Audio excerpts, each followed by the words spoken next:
Hi hello నమస్తే అండి. ఎంతగానో ఎదురు చూస్తున్న RRB NTPC graduate level notification అఫీషియల్గా రిలీజ్ అయిందండి. సో దానికి సంబంధించిన డీటెయిల్స్ అన్నీ ఎలా ఉన్నాయి, ఎగ్జామ్ ప్రొసీజర్ ఏంది, దాని యొక్క క్వాలిఫికేషన్ ఏంది, ఎలా అప్లై చేయాలి అనే దాని గురించి ఈ వీడియోలో పూర్తిగా తెలుసుకుందామండి.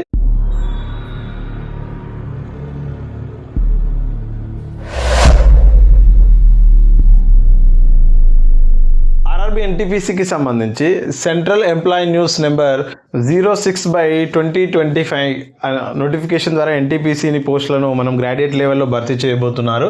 సో దానికి సంబంధించి అప్లికేషన్ డేట్ ఎప్పటి నుంచి స్టార్ట్ అవుతుంది, ఎప్పుడు ఎండ్ అవుతుంది అనే దాని గురించి తెలుసుకుంటే ఫస్ట్ 21 అక్టోబర్ 2025 నుంచి స్టార్ట్ అవుతూ 20 నవంబర్ 2025 midnight 12 వరకు ఉంటుందండి. midnight 12 వరకు ఈ అప్లికేషన్ ఉంటుంది. అంటే ఎగ్జాక్ట్గా 1 మంత్ టైం ఇచ్చాడు మనకి. 1 మంత్ లోపు అప్లికేషన్ చేయాల్సి ఉంటుందండి. సో మనం 1 మంత్ వరకు వెయిట్ చేయకుండా వితిన్ 20 డేస్లోనే కంప్లీట్ చేసుకోవడానికి ట్రై చేయండి. ఎందుకంటే లాస్ట్లో మనకి సర్వర్ బిజీ రావడం, సో పేమెంట్ దగ్గర ఆగిపోవడం ఇలాంటివి జరుగుతూ ఉంటాయి. సో 20 డేస్ లోపు చేసుకోండి. దానికి సంబంధించి ఏమేమి డాక్యుమెంట్స్ కావాలి, పోస్ట్ ప్రిఫరెన్స్ ఎలా అనే దాని గురించి కూడా నెక్స్ట్ ఒక వీడియోలో చెప్తాను నేను. సో దాని తర్వాత మనం అప్లికేషన్ చేసుకుంటే బెటర్గా ఉంటుందండి. సో దీంట్లో ఉన్న పోస్టులను చూసినట్లయితే మనకి 6 టైప్స్ ఆఫ్ పోస్ట్స్ ఇచ్చాడండి. ఒకటి chief commercial cum ticket clerk అని, next station master, goods train manager, దీన్ని గూడ్స్ గార్డ్ అంటాం మనం. Next junior accountant assistant cum typist పోస్టులు ఉన్నాయండి. Next senior clerk cum typist పోస్టులు ఉన్నాయి. ట్రాఫిక్ అసిస్టెంట్ పోస్టులు కూడా ఉన్నాయండి. సో దీనికి సంబంధించి మనం పూర్తిగా డీటెయిల్గా వారు ఏ లెవెల్కి వస్తారు, వాళ్ళ యొక్క బేసిక్ పే ఏంది, దాన్ని క్వాలిఫై కావడానికి మెడికల్లో ఏ స్టాండర్డ్ని క్లియర్ చేయాల్సి ఉంటుంది, వాళ్ళ యొక్క పోస్టులు ఎన్నెన్ని పోస్టులు ఇచ్చాడు. సో ఎగ్జామ్ తర్వాత మనకి CBT 1, 2 తర్వాత ఇంకా టైపింగ్ పోస్ట్ కానీ CBAT కానీ ఏమైనా ఉన్నాయా అనే దాని గురించి ముందుగా తెలుసుకుందామండి. First chief commercial cum ticket clerk అండి. ఇది లెవెల్ 6కి సంబంధించిన పోస్టు. దీని యొక్క బేసిక్ పే 35,400 ఉంటుందండి. 35,400 అనేది బేసిక్ పే ఉంటుంది. దాంతోపాటు మనకి HRA, DA, నైట్ అలవెన్స్లని, ట్రావెలింగ్ అలవెన్స్లని ఇంకా అన్ని దాదాపుగా కలుపుకొని 60 to 70 మధ్యలోనే శాలరీ ఉంటుంది. ఒకసారి చూడండి దీనికి సంబంధించి. నెక్స్ట్ దీని యొక్క ఈ పోస్ట్కి ఎలిజిబుల్ కావాలంటే మెడికల్ టెస్ట్లో B2 స్టాండర్డ్ని క్లియర్ చేయాల్సి ఉంటుందండి. సో మనకు B1, B2, A1, A2 ఇలా ఉంటాయి. సో దానికి సంబంధించి మనం డీటెయిల్గా నోటిఫికేషన్లో ఉందండి. సో అన్నీ చెప్పడం టైం సరిపోదు అనే ఉద్దేశంతో దాన్ని నోటిఫికేషన్ ఇవ్వడం జరిగింది. ఆ నోటిఫికేషన్ మన టెలిగ్రామ్ గ్రూప్లో ఇవ్వడం జరిగింది. సో మన టెలిగ్రామ్ గ్రూప్లో ఆర్ఆర్బి గ్రూప్ డికి సంబంధించినవి, ఎన్టీపీసీకి సంబంధించినవి, CBT 1 లెవెల్లో కూడా అన్ని PDFలు ఉంచడం జరుగుతుందండి. అన్నీ కూడా ఫ్రీ ఆఫ్ కాస్ట్తోనే లభిస్తున్నాయి. ఒకసారి మన టెలిగ్రామ్లో జాయిన్ అవ్వండి. కింద డిస్క్రిప్షన్లో లింక్ ఇస్తాను, దాని నుంచి డౌన్లోడ్ చేసుకోండి. నెక్స్ట్ దీంట్లో ఉన్న పోస్టులు ఎన్ని అంటే 161 పోస్టులు ఇచ్చాడండి. సో దీనికి జస్ట్ CBT 1, CBT 2 క్లియర్ చేస్తే సరిపోతుంది. టైపింగ్ కానీ CBAT కానీ ఏమీ లేవండి. Just CBT 1, CBT 2. CBT 2లో మెరిట్ రావాల్సి ఉంటుంది. CBT 1 జస్ట్ క్వాలిఫికేషన్ మాత్రమే ఉంటుంది. నెక్స్ట్ స్టేషన్ మాస్టర్ పోస్టులు అండి. ఇది లెవెల్ 6కి సంబంధించిన పోస్ట్ అండి. ఇది కూడా బేసిక్ పే 35,400 ఉంటుంది. దాంతోపాటు ఇది A2 మెడికల్ స్టాండర్డ్ని క్లియర్ చేయాల్సి ఉంటుందండి. A2 మెడికల్ స్టాండర్డ్ ఉంటుంది. ఇవి మనకి 615 పోస్టులు ఉన్నాయండి ఇప్పుడు ప్రజెంట్గా. ఓవరాల్గా ఇవి అన్ని జోన్కి కలిపి అండి, అన్ని జోన్స్కి కలిపి ఓవరాల్ పోస్టులు. దీని తర్వాత మనకు CBT 1, CBT 2 తర్వాత CBAT అని ఉంటుందండి. కంప్యూటర్ బేస్డ్ ఆప్టిట్యూడ్ టెస్ట్ అని ఉంటుంది. సో దాన్ని కూడా క్లియర్ చేయాల్సి ఉంటుందండి. సో అది జస్ట్ క్వాలిఫికేషన్ మాత్రమే అండి, చూసుకోండి ఒకసారి. నెక్స్ట్ గూడ్స్ ట్రైన్ మేనేజర్ అండి. ఈ వీటినే మనం గూడ్స్ గార్డ్ పోస్టులు అని కూడా అంటాం. సో ప్రజెంట్ ఇది లెవెల్ 5లో ఉంది. దీనికి సంబంధించిన బేసిక్ పే 29,200 అండి. 29,200. సో వీటికన్నా ఈ శాలరీ తక్కువ ఉంది, కానీ దీంతో పోల్చుకున్నప్పుడు, ఈ పోస్టులతో పోల్చుకున్నప్పుడు ఓవరాల్గా ఎక్కువ శాలరీ తీసుకునే పోస్ట్ ఏదైనా ఉందంటే గూడ్స్ ట్రైన్ మేనేజరే అండి. సో ఎందుకంటే దీనికి బేసిక్ పేతో పాటు HRA, DA, travelling allowance, night duty allowance ఉంటాయి. దాంతో పాటుగా మనం ట్రైన్లో జర్నీ చేస్తున్నందుకు పర్ కిలోమీటర్కి ఇంత ఛార్జ్ అని ఉంటుందండి. 4.70 పైసా అలా ఉంటుంది. సో ప్రతి కిలోమీటర్కి అంత మనకి ఇవ్వడం జరుగుతుంది. సో 1 మంత్లో ఎన్ని డ్యూటీలు చేస్తామో, ఎన్ని కిలోమీటర్లు అయితే జర్నీ చేస్తామో దానికి సంబంధించి కూడా ఉంటుందండి ఈ శాలరీ. ఇది శాలరీ ఎక్కువగా వస్తుందండి, కాకపోతే వర్క్ కొద్దిగా హార్డ్గా ఉంటుంది. ఇది కూడా A2 మెడికల్ స్టాండర్డ్ని క్లియర్ చేయాల్సి ఉంటుంది. సో దీనికి ఎలాంటి CBT టెస్ట్ కానీ టైపింగ్ టెస్ట్ కానీ ఏదీ లేదండి. ఈ పోస్టులు ఎక్కువ ఉన్నాయండి. ఇవే 3,416 పోస్ట్స్ ఉన్నాయి. సో ఓవరాల్ నోటిఫికేషన్లో 5810 పోస్టులో 3416 అంటే 416 పోస్టులు, దాదాపుగా సగం కన్నా 60-70% పోస్టులు గూడ్స్ ట్రైన్ మేనేజరే ఉన్నాయండి. Next junior accountant assistant cum typist పోస్టులు అండి. ఇది లెవెల్ 5, ఇది కూడా 29,200 బేసిక్ పే. ఇది C2 మెడికల్ స్టాండర్డ్ని క్లియర్ చేయాల్సి ఉంటుందండి. మ్యాక్సిమం అందరూ C2 మెడికల్ స్టాండర్డ్ని ఈజీగా క్లియర్ చేస్తారు, దీనికి పెద్ద విషయం ఏం కాదు. కానీ టైపింగ్ టెస్ట్ ఉంటుందండి, ఆ టైపింగ్ టెస్ట్ను కూడా క్లియర్ చేయాల్సి ఉంటుంది. పోస్టులు ఉన్నాయంటే మనకు 921 పోస్టులు ఉన్నాయండి. సో ఓవరాల్గా దీని తర్వాత గూడ్స్ గార్డ్ తర్వాత మనకున్న ఏంటి అంటే జూనియర్ అకౌంటెంట్ కమ్ టైపిస్ట్ పోస్టులు అండి. Next senior clerk cum typist పోస్టులు, ఇది కూడా లెవెల్ 5. సో 29,200 బేసిక్ పే ఉంటుంది. C2 మెడికల్ స్టాండర్డ్ని క్లియర్ చేయాల్సి ఉంటుంది, దీనికి కూడా టైపింగ్ టెస్ట్ ఉంటుందండి. ఇవి ఎన్ని పోస్టులు అంటే 638 పోస్టులు ఉన్నాయండి. నెక్స్ట్ ట్రాఫిక్ అసిస్టెంట్ పోస్టులు అండి. ఇవి లెవెల్ 4కు సంబంధించింది. ఈ 25,500 బేసిక్ పే ఉంటుంది. నెక్స్ట్ A2 మెడికల్ స్టాండర్డ్ని క్లియర్ చేయాల్సి ఉంటుంది. ఇది చాలా తక్కువ పోస్టులు ఉన్నాయండి, 59 పోస్టులు మాత్రమే ఉన్నాయి. దీనికి సంబంధించి CBATని కూడా క్లియర్ చేయాల్సి ఉంటుందండి. సో ఓవరాల్గా మనకి ఎన్ని పోస్టులు ఉన్నాయంటే 5810 పోస్టులు అండి. సో అన్ని జోన్స్ కలిపి 5810 పోస్టులు ఉన్నాయి. దాంతోపాటు ఇండివిజువల్గా జోన్ వైజ్గా కూడా ఇవ్వడం జరిగింది. సో అవి అఫీషియల్ వెబ్సైట్లో ఉంటాయి, లేదు అంటే నోటిఫికేషన్లలో కూడా ఇవ్వడం జరిగింది. ఒకసారి నోటిఫికేషన్ కూడా అబ్జర్వ్ చేయండి. దాంతోపాటు మనకున్న ఏజ్ లిమిట్ ఎంత అంటున్నాండి.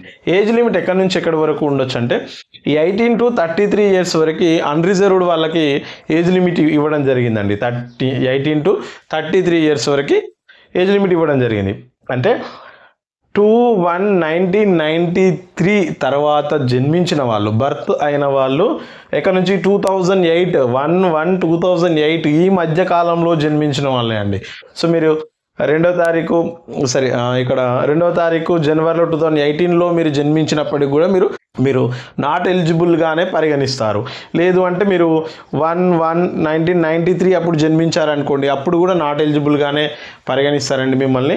సో ఈ డేట్ నుంచి ఈ డేట్ మధ్యలో మాత్రమే ఉండాలి అన్రిజర్వ్డ్ వాళ్ళు అయితే. సో మనకి SC STకి 5 years ఏజ్ రిలాక్సేషన్ ఉంటుంది కదా. సో ఇక్కడ నుంచి 5 years మనం బ్యాక్ తీసుకున్నట్లయితే మనకి 1988 వరకు ఉంటుంది, 2008 వరకు ఇక్కడ ఎండ్ డేట్ అండి. నెక్స్ట్ 3 years OBC రిలాక్సేషన్ ఉంటుంది, అంటే 36 years వరకు ఎలిజిబుల్ ఉంటాం మనం. OBC వాళ్ళు 0 to మనకి January 2nd 1990 నుంచి కౌంట్ చేయడం జరుగుతుంది, 2008 వరకు ఉంటుందండి. సో ఈ డేట్ మధ్యలో ఉన్న వాళ్ళే ఎలిజిబుల్ అవుతారు. ఒకసారి డేట్ను కూడా చెక్ చేసుకోండి.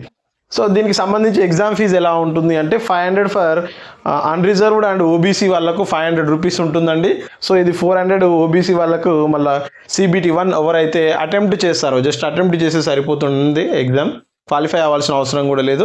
అటెంప్ట్ చేశారనుకోండి 400 మళ్ళీ రీఫండ్ అవుతుంది మన అకౌంట్లోకి. సో మనం అప్లై చేసేటప్పుడు ఏంటి అంటే నెట్ సెంటర్ వల్ల బ్యాంక్ అకౌంట్ కాకుండా మన బ్యాంక్ అకౌంట్ ఇస్తేనే బెటర్గా ఉంటుందండి. ఎందుకంటే మనం కట్ చేసిన తర్వాత మళ్ళీ మన అకౌంట్లోకి రావడానికి అవకాశం ఉంటుంది. లేదు అంటే తర్వాత కూడా అడుగుతారు బ్యాంక్ అకౌంట్, బట్ మనం ఇప్పటి నుంచి చేస్తే బెటర్గా ఉంటుంది.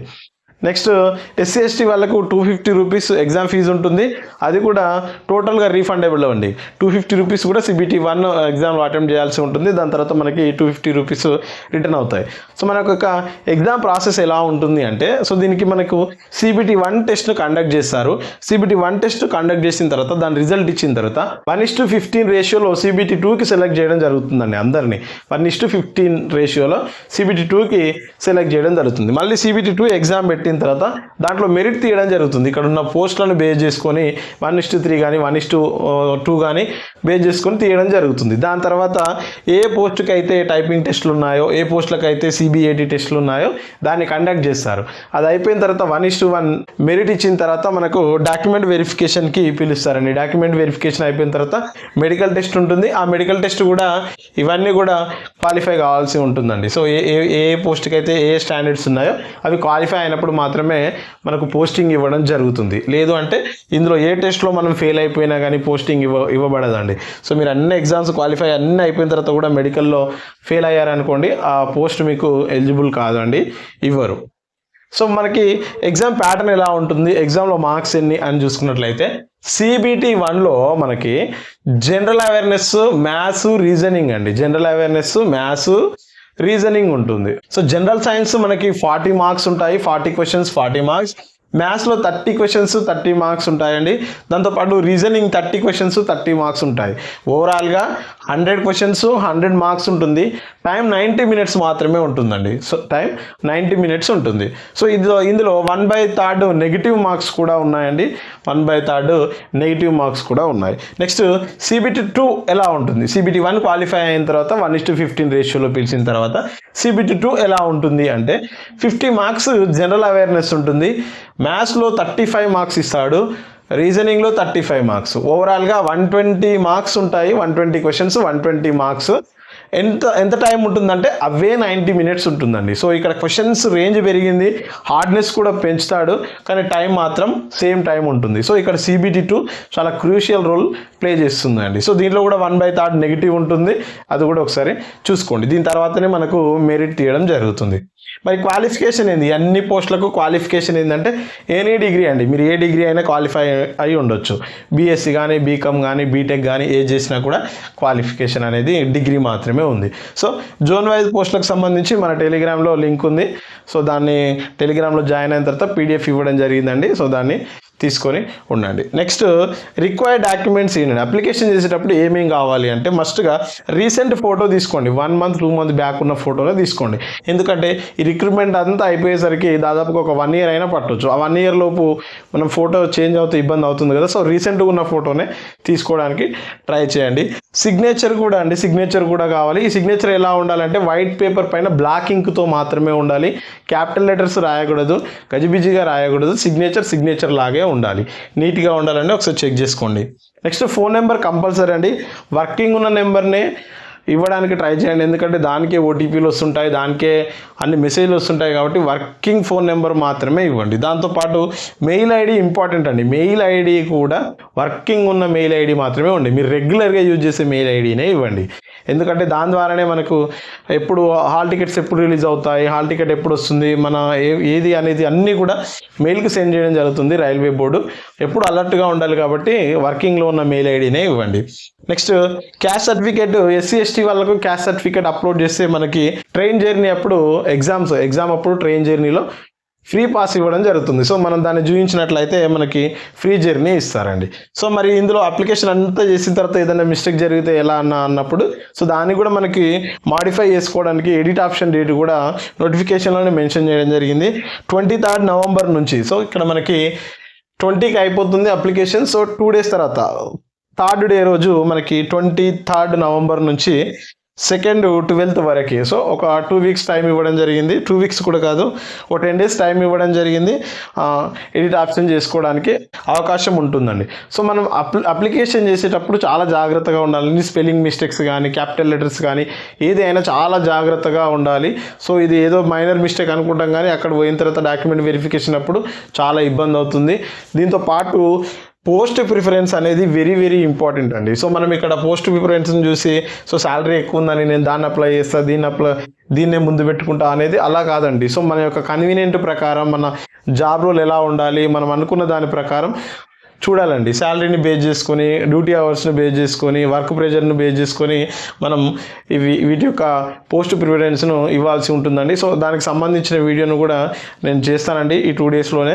సో దాన్ని తర్వాత ఎలా అప్లై చేయాలనే దాని గురించి తెలుసుకుందామండి.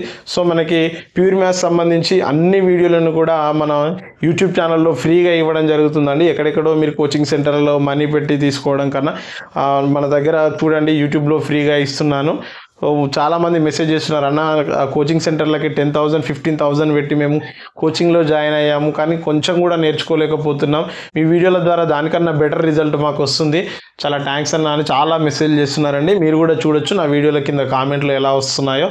సో దాని ద్వారా మనం NTPC ఇప్పటివరకు గ్రూప్ D లెవెల్ వరకే డిస్కస్ చేసుకోవడం జరిగింది. ఇప్పటి నుంచి CBT 1కి గ్రూప్ Dకి కలిపి ఎలా ఉంటుంది అనే దాని గురించి ముందు వీడియోలు వస్తుంటాయండి. మన ఛానల్ని ఫాలో అవుతుండండి. వీడియో నచ్చితే లైక్ చేయండి, షేర్ చేయండి. దాంతోపాటు కొత్త వారైతే సబ్స్క్రైబ్ చేయడం అస్సలే మర్చిపోవద్దు. థ్యాంక్ యూ అండి. Thank you very much.